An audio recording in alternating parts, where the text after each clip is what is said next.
Até para entender um pouco, pessoal, porque é muita gente. Quem mora no Rio, acho que até entende um pouco mais, porque tem que ouvir no dia a dia. Quem é de São Paulo, outros lugares, acaba não entendendo. Mas o Zinho, para quem lembra, o Zinho, ele tornou-se chefe da milícia lá na Zona Oeste, né, depois da morte do Eco, né, do irmão dele, né, do Hélio da Silva Braga, que foi há 2 anos, né. Então, o que acontece? Ele assume, né, a milícia, né. Só que desde a morte do Eco tem uma fragmentação, começa a se discutir se o Zinho ia conseguir comandar tudo, outros comandantes da milícia, né, outros, digamos, generais da milícia, estavam também de olho nas suas bases, queriam controlar, queriam mais poder, aí morre, enfim. E aí começa a ter uma série de outras mortes, né, nesse processo todo.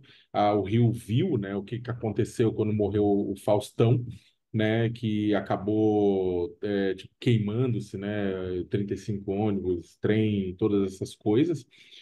O que acontece é que é o seguinte, você tem ainda uma dúvida muito grande sobre por que levou o Zinho a se entregar. Se entregar para a PF, é claro que ele não é burro, ele não quer ser morto, né? Você tem outros casos de miliciano que a Polícia Civil é acusada de que acabou dentro da custódia de miliciano, acabou o miliciano pegou a arma da pessoa para tentar reagir e foi morto. Aham, Cláudia, senta lá, a gente acredita nisso, sim. E aí o que acontece é que você tem muito, ele tinha medo, né? Até porque você tem, desconfia-se de milicianos de facções rivais, né, de grupos rivais infiltrados na própria polícia que poderiam dar cabo dele, da polícia militar, da polícia civil, lembrando que os milicianos nascem como uma deturpação teratológica da uma variação, mutação teratológica de policiais, e tem relações fortes com a polícia. O próprio Capelli deixa isso muito claro, que ele pode, tipo, se quiser falar, se quiser cantar, ele pode dar muitos nomes, né? Nomes importantes. Estamos falando do quê? Estamos falando de político, estamos falando de policial, de tudo isso. Agora, a questão é que se coloca que o Zinho tinha medo de morrer, porque esse cerco estava fechando contra ele, né, questionando o poder dele, e aí ele resolve se entregar para a Polícia Federal para proteger a própria vida, e que aí ele teria já passado comando, coisa que não está muito clara para outra pessoa, né, e vai comandar, e tentaria comandar a cadeia, porque se ele ficar numa carceragem da Polícia Federal fica mais difícil ainda, não é Bangu, né? Que Bangu basicamente é apenas funciona como um quartel-general da criminalidade com comunicação aberta com o pessoal do lado de fora. Né, o fato é que ainda falta entender por que que na prática ou ele se entrega, né? Tem uma operação também que acabou prendendo uma deputada, que acabou, na verdade, começando a puxar o novelo, o fio da política, da relação da milícia com a política, né? Que também não interessava a esse grupo. Então, talvez a prisão do Zinho acabe ajudando a bloquear essa investigação, né, ou dar para ela um outro rumo, né, para tirar o peso daquela investigação. Então, tem uma série de razões que ainda precisa se descobrir. O fato é que o Zinho, ele é um arquivo vivo do grupo que controla praticamente um terço do território do Rio de Janeiro, né? E ao mesmo tempo ele pode falar muito, não só sobre o grupo dele, talvez ele não fale tanto, mas ele pode entregar aos outros grupos.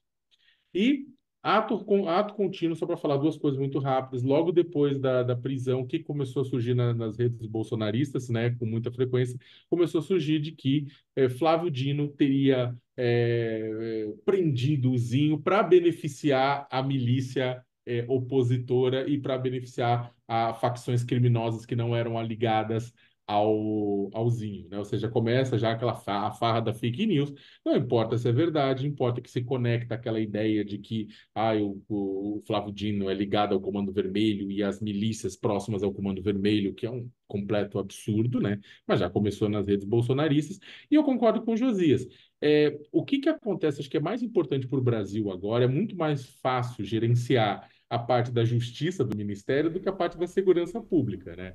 Então, eu acho que deveria ser um nome, neste momento, Lula acertaria se fosse um nome forte para gerenciar mais com uma cara de segurança pública esse ministério, não precisa nem dividir. Pode ser o mesmo ministério, mas alguém que tenha mais cara de segurança pública e consiga segurar o touro à unha do que de justiça. E eu acho que é muito mais a cara do Ricardo Capelli ser mantido e ser oficializado no posto, né? Já mostrou que que traz resultado, tudo, né?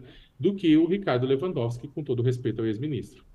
E você, Madalene, como é que vê essa disputa para a vaga do Dino, né? Com essa conjuntura atual, segurança pública numa escalada, né, de prioridades assim para o governo diante de tantos casos, episódios de violência. A gente está num momento que é crucial, né, em que um chefão de milícia se emprega, e a gente tem aí, vamos dizer, uma vacância, uma mudança, justo no ministério, que é o ministério encarregado disso. Um chefão de milícia se entrega por quê? O José já trouxe aqui para a gente, o Ricardo Capelli, que é o ministro interino, estava falando numa asfixia financeira. O Léo Sakamoto traz aí outros dados de que existem conversas ali, não se sabe direito.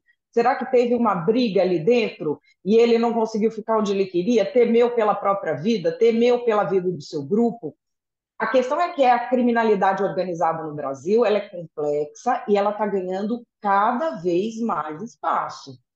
A gente tem a criminalidade organizada e a gente tem o pequeno crime de rua, deixando os cidadãos muito apavorados. Esse miliciano que foi preso, dizem que se ele quiser, ele delata muita gente. Lembrando que ele tem que, delação é delatar para cima, não vale delatar subordinado.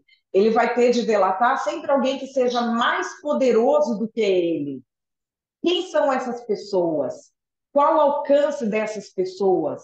Lembrando assim, na cabeça de muita gente, crime organizado, PCC, Comando Vermelho é uma coisa e milícia é uma outra. Isso não existe mais. Eles já se fundiram. Eles já fazem operações conjuntas. Eles já agem em todos os estados brasileiros, eles estão saindo do Brasil. Então, é nesse momento que a gente precisava de alguém com um pulso forte ali. O Ricardo Capelli é um cara que foi uma grata surpresa.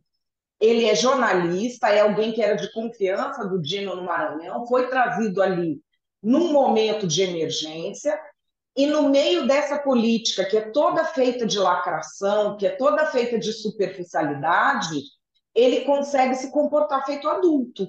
O que não deveria ser uma grande surpresa um adulto se comportar feito adulto quando tem algo tão importante na mão, mas é uma surpresa nos dias de hoje alguém manter essa capacidade.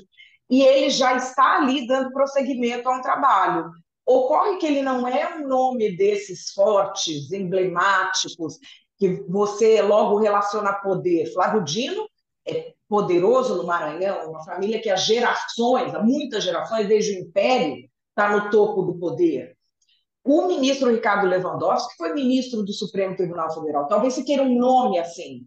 Mas será que isso é o que garantiria a luta contra o crime organizado no Brasil? Eu acho que a gente precisa de mais e precisa de continuidade. Quanto mais você tem quebras, mais o crime organizado sai ganhando. Não sei qual será a solução do presidente Lula para isso. Não sei o que ele quer acomodar, colocando o ministro Ricardo Lewandowski no governo dele. Depois que o ministro saiu do Supremo, foi ser consultor da JF, lá do Joesley, aí ele vai para o governo de novo. Me parece confuso, me parece que ali ele já tinha meio que um caminho acertado, não sei se precisa mexer ou não, mas de qualquer maneira, toda vez que alguém como esse Zinho vai para trás das grades, a gente tem que comemorar muito, porque não é fácil conseguir prender um sujeito assim. E ele estando preso é bom para o Brasil. É isso aí, Madalene Lasco. Obrigado por hoje, Madá.